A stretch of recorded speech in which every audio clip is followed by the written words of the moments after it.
And now let me give the floor to Alicja, who will chair the first session. Thank you. So we are ready to start with the first session, which has the title Scruton and the Great Tradition. We will start with a longer talk by Professor Ferenc Hörcher. I will introduce him a little bit more lengthy. He's a Hungarian political philosopher, a poet, and a historian of ideas. His main research fields include political philosophy of conservatism and liberalism, the history of early modern political and aesthetic thought, as well as the Hungarian constitutional tradition. He was a founding professor of the Department of Aesthetics and doctoral school in political theory of the Pázmány Péter Catholic University. He directed the Institute of Philosophy of the Hungarian Academy of Science. At present, he's head of the Research Institute of Politics and Government of the National University of Public Service. His latest scholarly book is A Political Philosophy of Conservatism. He will be speaking for about 40 minutes, and his talk is Aristotelian or Platonic on Roger Scruton's philosophical stance. Thank you. I shared my slides. I wonder if you can see it by now. Yes. Great. So my topic is today Aristotelian or Platonist or Aristotelian, Roger Scruton's philosophy and the great tradition. Plato and Aristotle in Raphael's School of Athens. The way Raphael presents Plato and Aristotle in his School of Athens, the two of them in the center, engaged in a lively debate, is genuinely accepted as a valid description of their place in the history of Western philosophy, and also of their passionate gestures, agonistic relationship. Each of the two holds a famous work of his in his hand. Let me show you this one. Plato holds Timaeus, the work in which God is described as one being with three natures, which is sometimes claimed to be a prefiguration of the teaching of the Christian Trinity. In other words, Raphael connects Plato's philosophical tradition to Christianity. Aristotle, on the other hand, holds his Ethics, which translates the high ideals to the practicalities of human behavior. For the Christians, it has been translated into the dual rule, love God and love your neighbor. Aristotle's gesture is claimed to refer to this demand. Both figures appear in a Christianized context, connecting ancient Greek philosophy and Christian theology in the age of refined humanism. This is because the High Renaissance and its Christian humanist ideology was in front of the ancient tradition. Yet we see a lot more of the representatives of the different philosophical schools in Raphael's picture. Let me turn back. Because Raphael's picture, beside these two leading figures, want to show some more schools. Yet the two of them seem to dominate the scene, while they appear to be rivals of each other. Christian Platonism and Christian Aristotelianism were regarded as competitors by the humanists. One of the key questions that you could ask about a philosopher in Raphael's day was if he, in those days it was mostly he, philosophers were males, belonged to the Platonic or to the Aristotelian school. The question had an urgency even for those who did not see such a sharp contrast between the two orthodoxies. But does this question have a relevance still today, when we certainly see in their relationship the continuities between the master and disciple, and not only the break? Gadamer, for example, one of the philosophically most relevant 20th century disciples of ancient Greek philosophy, famously claimed a much closer relationship of master and disciple than what is visible in Raphael's fresco. My idea to deal with this question came from an earlier scholar's work, who is actually younger than me. He is James Bryson, a Cambridge-educated philosopher of religion, who edited an important collection of essays on Scruton's emerging philosophy of religion in 2016, in which he already addressed the issue. And later on, just recently, Bryson has published the following question: is Roger Scruton a Christian Platonist? Now let us see whether he is or he isn't. And if he is, in what sense he can be called that. Care of the soul, in search of the Platonic element in Scruton. Scruton strives for a more substantial philosophical account of conservatism than what is generally offered in British conservatism.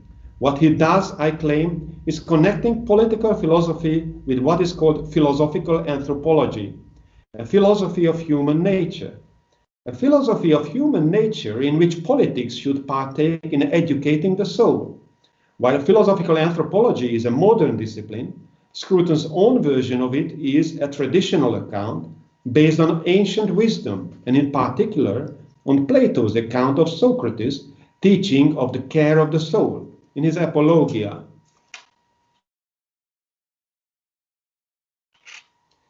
Here is what Plato gives into the mouth of Socrates. No greater good ever came to pass in the city than my service to the god. For I go about doing nothing else than urging you, young and old, not to care for your persons or your property more than for the perfection of your souls, or even so much. And I tell you that virtue does not come from money, but from virtue comes money and all other good things to man, both to the individual and to the state. End of quote. It was in the last decade of his life that Scruton turned to a more detailed philosophical account of the human condition. In a series of works in which he examined the human person in the totality of her experiences, including The Face of God, the Guilford Lectures from 2012, The Soul of the World from 2014, On Human Nature 2017, Scruton approached metaphysics and philosophy of religion, a somewhat distant yet challenging territory for him. His way to metaphysics led through German classical idealism, but this great moment of German philosophy, from Kant to Hegel, was embedded into a reception of ancient philosophy. By making this move from Burke to Kant and further with German culture, Scruton opened lands towards the classical past as well. The point where German idealism, both in its classicist and romantic phase, was close to the Greeks, was its notion of humane education, which was called in the day's terminology Bildung. Scruton claimed that the phenomena covered by the term aesthetics in the discourse of German idealism were not discovered by the Enlightenment, but, I quote him, are as old as history, and the problems of aesthetics are discussed in other terms by Plato and Aristotle. That's the end of the quote. Scruton's turn towards philosophical anthropology served as a bridge, connecting his conservative political philosophy and his philosophy of art. So let us see how I try to draw this connection. Philosophical anthropology as bridging conservative political philosophy and philosophy of art. That's my first claim. And the second is that his philosophy of religion is in a way approached through philosophical anthropology and the philosophy of art. Okay, that's my scheme, the structure of how I imagine his approach to metaphysics and the transcendental, which I think is the Platonic theme in his philosophy. Now let's look at Botticelli's Birth of Venus. Take Scruton's description of Botticelli's iconic composition. The Birth of Venus from the 1480s was explained by him as an imaginary scene of an imaginary being, a perfectly formed goddess called Venus. Botticelli had a model for the painting, a famous beauty of Florence in the days of Botticelli, by the name of Simonetta Vespucci. As Scruton reads the painting, what Botticelli achieves is to illustrate the Platonic idea of eros. According to this Platonic interpretation of eros, I quote, desire calls us away from the world of sensual attachments to the ideal form of the beautiful, end of quote. What is achieved by the painter is something that was not achieved by the philosopher, I quote. This painting helps to make Plato's theory both clear and believable, end of quote. One can ask, what is it that enabled Botticelli to represent the Platonic idea in a clearer and more believable form than Plato did in his writings? This question is made the more urgent by the fact that Botticelli became a devout Catholic by the time he has arrived back to Florence from Rome in the 1480s, as painter of religious masterpieces. His devotion made him in the 1490s even a sectarian follower of Savonarola, according to Vasari. So much so that he gave up painting as a disworldly pleasure and got poor by the end of his life. That was a hint of the Platonism behind the scheme. Now let's look at the Aristotelian side of Scruton's philosophical anthropology. When he explains human nature, Scruton's starting point is a claim that beside or beyond the empirically verifiable reality that surrounds them, humans build up their common communal mental realm, which he calls Lebenswelt. That's the German word, meaning life world. The idea of the cognitive dualism that he relies on enables Scruton to distinguish science, which aims to explain the empirical world, and the form of understanding, Verstehen, that is required to make sense of the Lebenswelt, of the realm of interpersonal relationships. When Scruton builds up the Lebenswelt as an exchange between I and you along the classical German lines, he focuses on the differentia specifica of the experience of the person. It is through the exchange with the other that the I is called to account, which means that the I, in this process of awakening on an awareness of herself, through the exchange with the other, finds herself, creates herself as both free and responsible. This is Scruton's conservative communal account of the birth of human personality, of the education of the soul. I quote, without socially endorsed forms of education, without families and spheres of mutual love, without the disciplined approach to erotic encounters, that's the end of the quote, there is no interpersonal exchange, no self-development. And even if one is happy enough to get through all this, there's a long path of self-development in which imitation, obedience, and self-control are necessary moments. That's again from Scruton. Now, not surprisingly, Scruton ascribes this whole narrative of a slowly growing awareness of ourselves to Aristotle, calling it, I quote, the development of personality in terms suggested by Aristotle.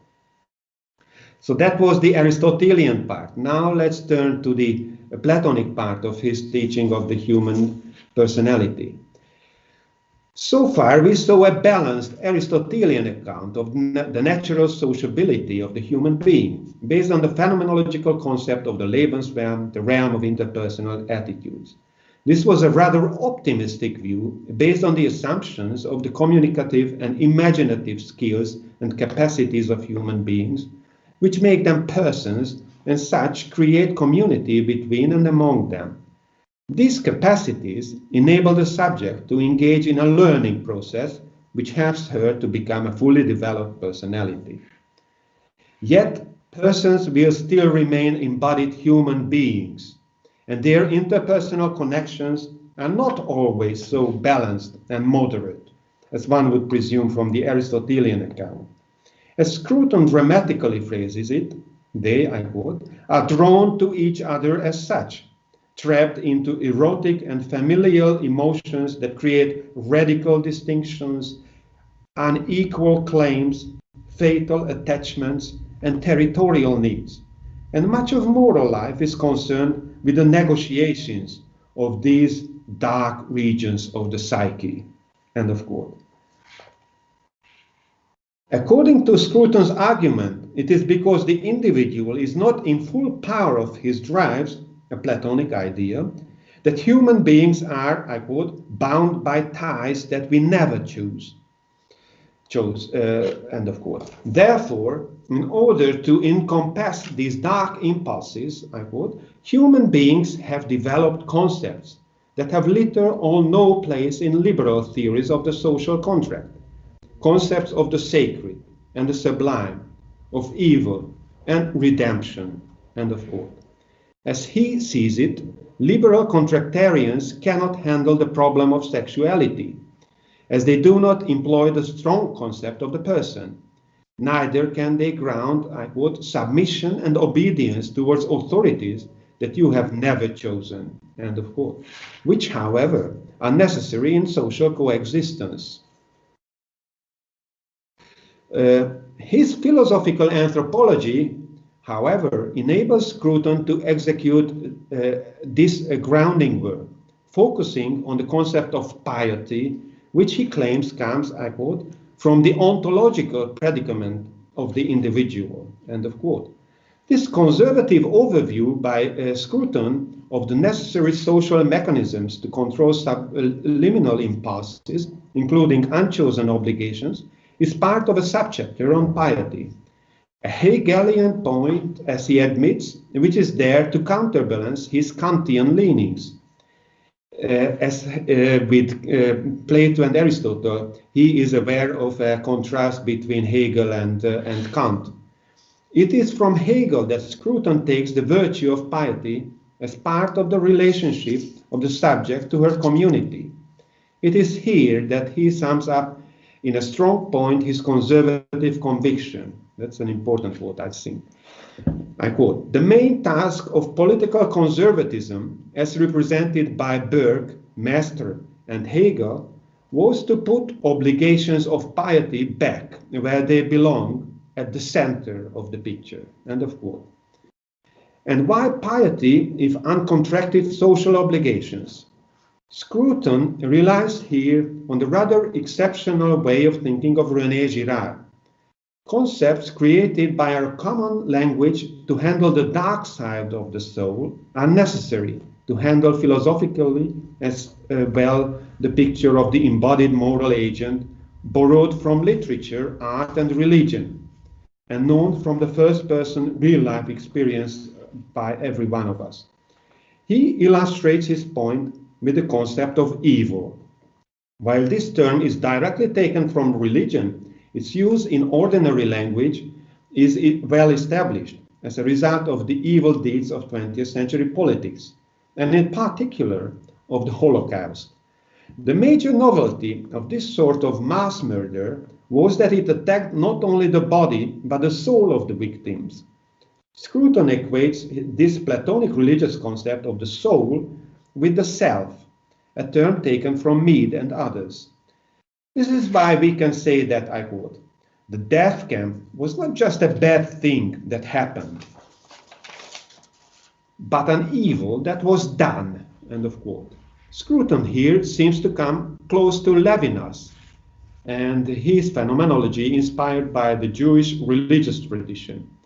By making explicit that the dark forces of the human soul can only be explained and moderated by a language of transcendence, Scruton, in fact, wants to reconstruct the connection between beauty, morality, and faith, a connection that has been faded away by now from the terminology of much of professional philosophy.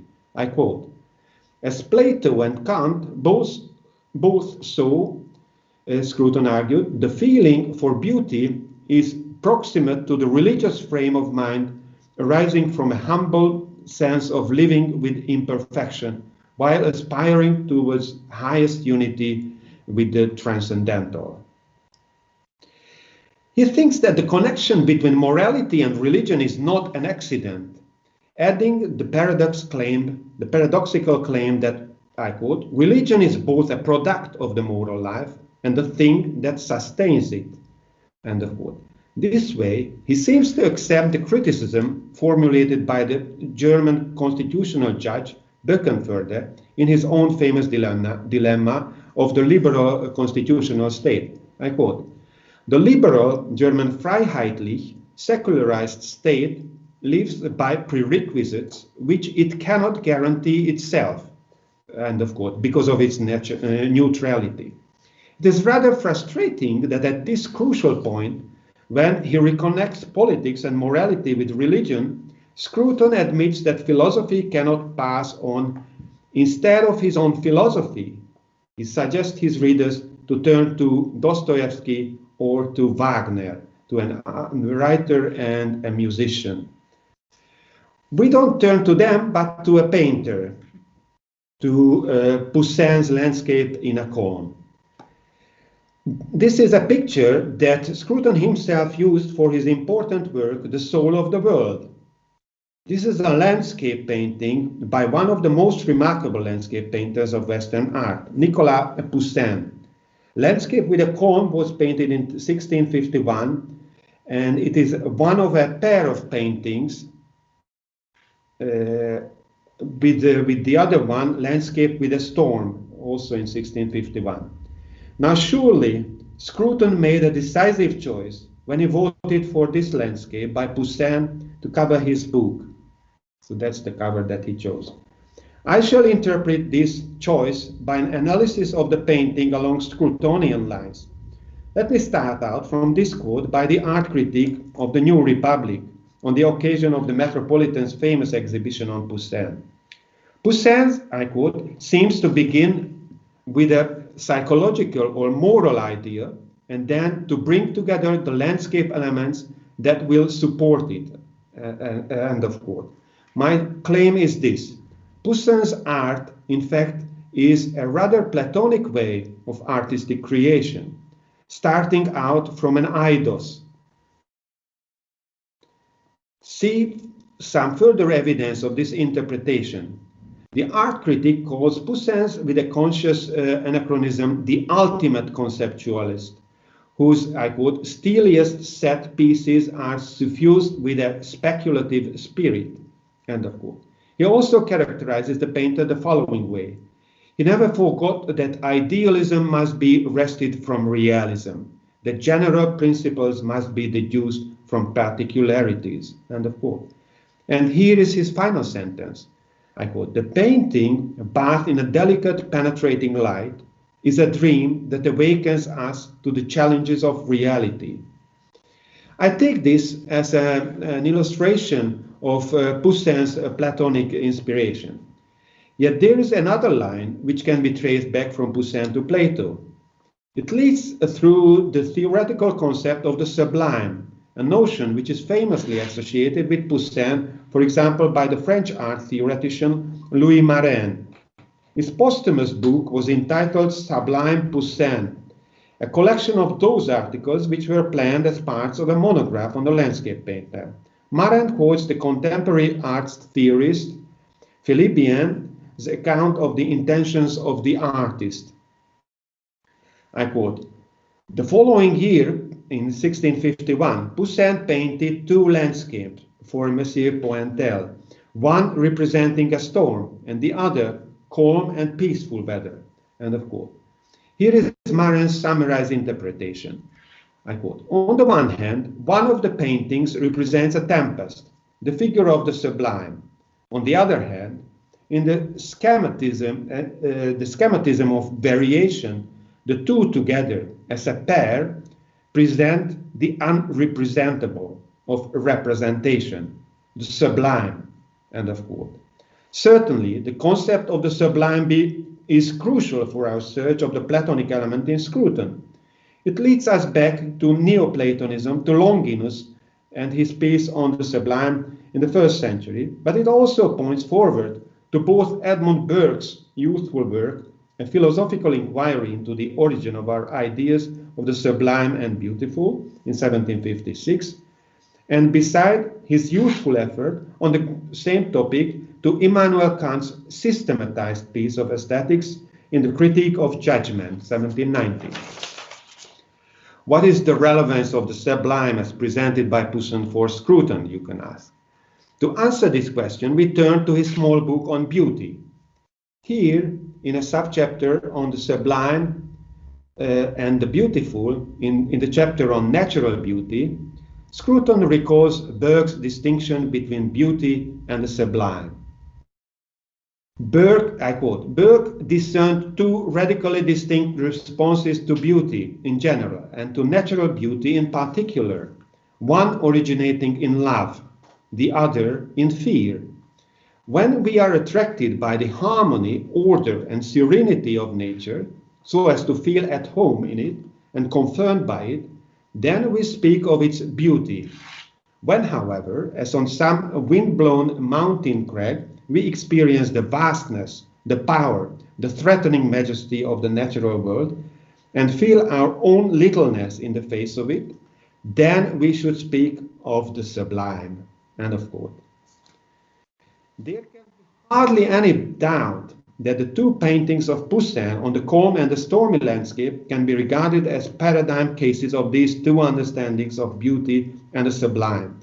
With the help of a reference to the sublime of the landscape painter, Scruton leads us to connect art and the religious feeling of the transcendental. Alicia, how much time do I have?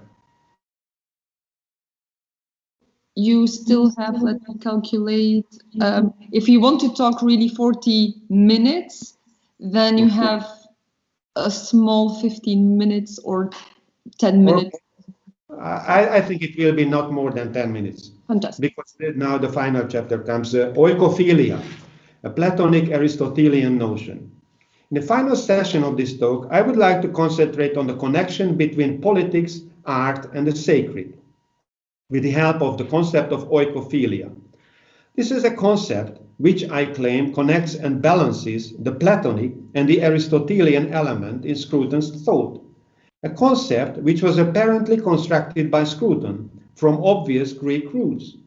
The most detailed elaboration is to be found in his book on green philosophy, but he refers to it and its opposite, oikophobia, at a number of other places in his writings. Let us first of all see how Scruton defines oikophilia. It is, I quote, the love and feeling for home, or again, a quote, the love of the oikos, or household, end of quote. This seems to be obvious, but not really telling. However, he also refers to a German concept. Oikophilia here becomes, I quote, the deep stratum of the human psyche that the Germans know as Heimatgefühl, end of quote. Although a mirror translation would be sense of home, one could also refer to the concept here as a synonym of local patriotism. Scruton does not use the latter concept. Instead, he refers to patriotism, meaning by it love of country, a sense of belonging, and of a shared and inherited home. Scruton was keen to search the philosophical attributes of a love of country in a number of his works, and therefore I'm not really sure if he wanted to distinguish the two terms, love of place and love of country. Oikophilia is apparently a primeval, earlier and more elementary attachment. Certainly, as in the German word, in Scruton's concept, the notion of home is of primary importance. I quote, home, the place where we are and that we share, the place that defines us, that we hold in trust for our descendants, and that we want to spoil. End of quote. But perhaps oikophilia is less of a political term and more a term of philia, friendship, in an original moral sense, as it was discussed by both Plato and Aristotle, the highest form of human interpersonal relationships. In this respect, one could also argue that it is with the concept of oikophilia that Scruton gets closest to Christian Aristotelian communitarianism, like that of MacIntyre, who looked at local communities as the primary units of political life. John Haldane, for example, referred to MacIntyre, Scruton, and Charles Taylor in one breath, stressing that all the three of them were, I quote, sympathetic to religion. In fact, Scruton makes an effort to show that oikophilia is related to the sacred, to what he calls piety. But if he connects oikophilia to the sacred, as we shall see, he does not leave out beauty either from the picture. Let us begin our exploration of this theme in his Green Conservative book in the 8th chapter, entitled Beauty, Piety, and Desecration. Yes, that's it. It is in this chapter that he bravely connects the two fields, aesthetics and religion, in connection with the love of home.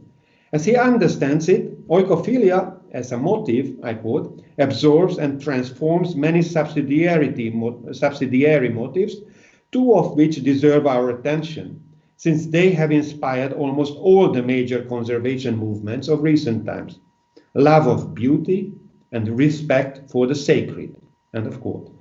He translates the two terms as aesthetic taste and natural piety, according to the Kantian scheme. But he also refers to a number of late Enlightenment, early Romantic thinkers who agreed on the connection between the two fields. I quote, "For thinkers like Burke, Kant, Rousseau, Schiller, and Wordsworth, the beautiful and the sacred connected." End of quote.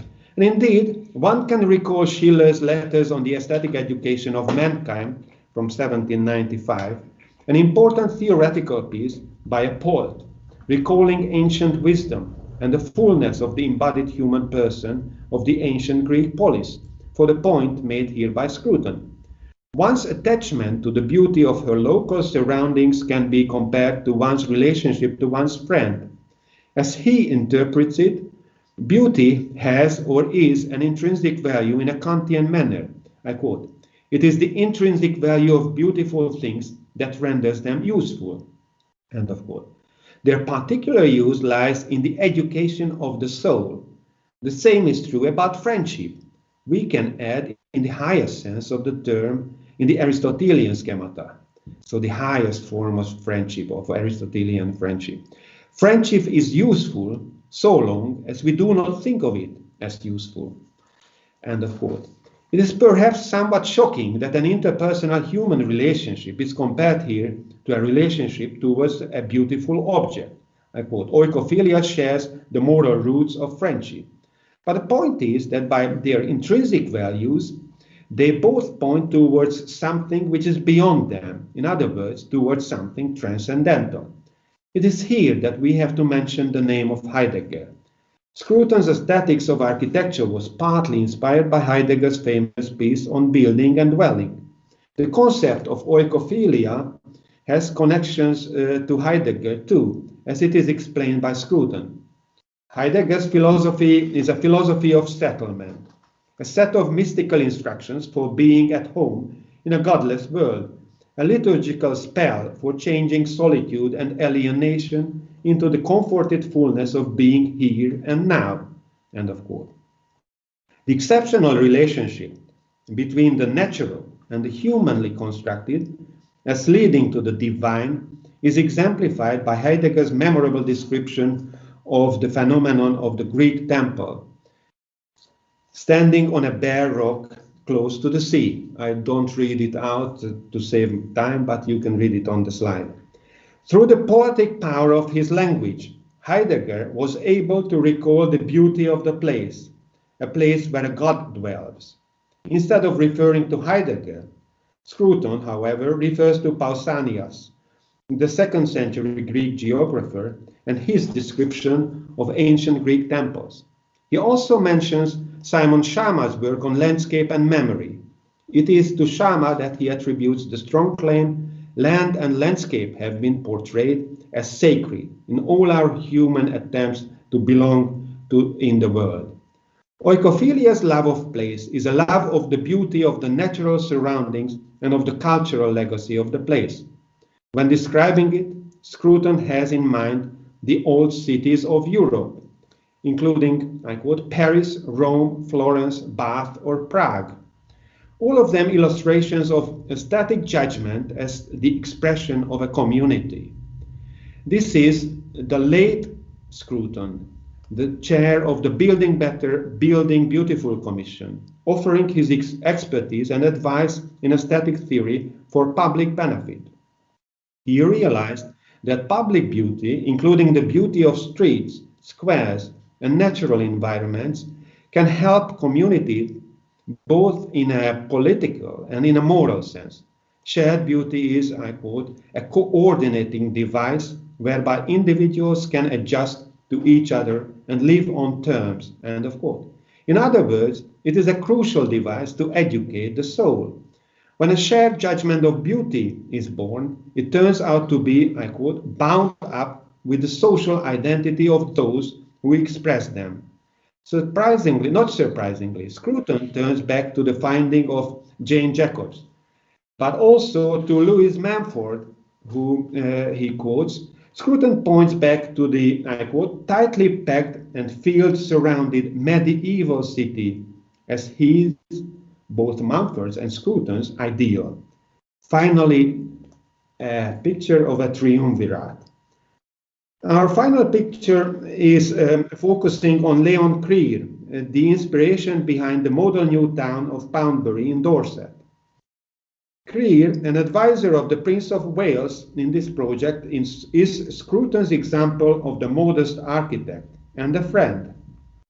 We have to leave the three of them, the prince, the philosopher, and the architect, at this juncture of architecture, politics, and aesthetics.